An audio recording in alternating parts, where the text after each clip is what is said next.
In 1997, Radiohead released their groundbreaking album OK Computer, which expanded upon the guitar-driven alt-rock sound of their previous album The Bends, with more complex arrangements, a more diverse sonic palette, and themes of alienation from an increasingly technology-driven modern world.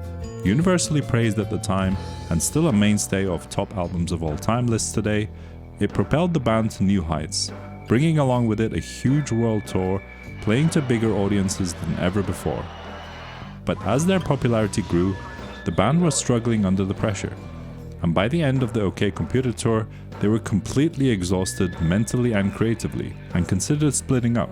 Thom Yorke in particular fell into severe depression and suffered writer's block, so he decided that they had to completely reinvent themselves for their next album.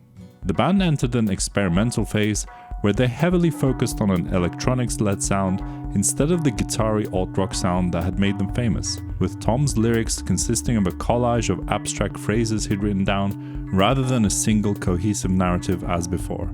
Nearly 50 songs were being worked on during the sessions that would eventually yield their two albums, Kid A and Amnesiac, and among them was a little tune called I Will, which had appeared in soundchecks as early as 1998 with a guitar arrangement.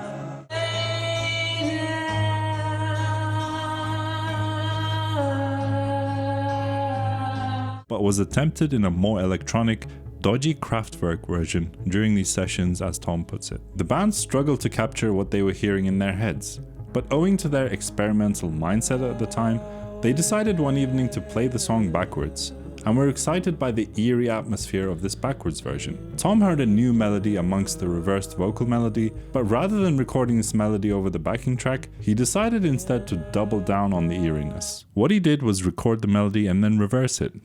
And then he studied the backwards melody and taught himself to sing phonetically in a way that would sound like natural lyrics when reversed. If there are any fans of The Traitors here, this might sound familiar to you.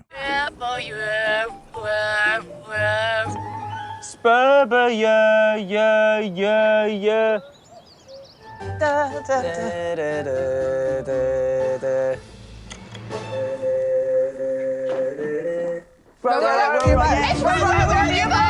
And just like that, from the ashes of I Will rose Like Spinning Plates off of Amnesiac, one of Radiohead's most hauntingly beautiful compositions, with Thom's creative vocal production technique providing the perfect icing on the cake for the otherworldly feeling that the band captured on the song.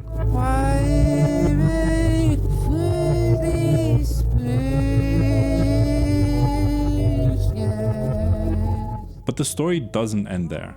Although I Will never made it onto Kid A or Amnesiac, the song itself remained important to Thom, who called it the angriest song he'd ever written, and to bassist Colin Greenwood, who kept insisting that they continue to work on it. For their 2003 album Hail to the Thief, Radiohead were keen to be more spontaneous and focus on live takes, in contrast to the endless experimentation that characterized their previous two albums.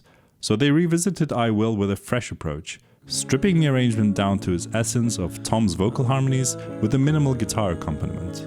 Originally inspired by footage of the First Gulf War, the song took on a new meaning as the invasion of Iraq unfolded a few months before the album release, and this stark, intimate version captured the horror of the lyrics perfectly. And so, the circle was complete. The song that ultimately spawned Like Spinning Plates ended up being released after its offspring, a family tree that only fans of the German show Dark could get their head around. Ich weiß alles.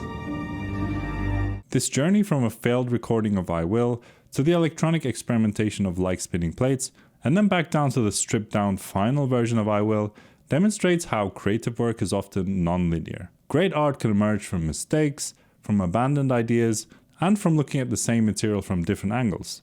And, as listeners, we're fortunate to hear both sides of this musical coin. If you enjoyed this video, please give it a like and subscribe to the channel. Here's some more videos you can check out about Radiohead that we've done, and also feel free to join our Discord, there's a link in the description. That's it for now, I'll see you next time on Mixed Signals. Bye bye.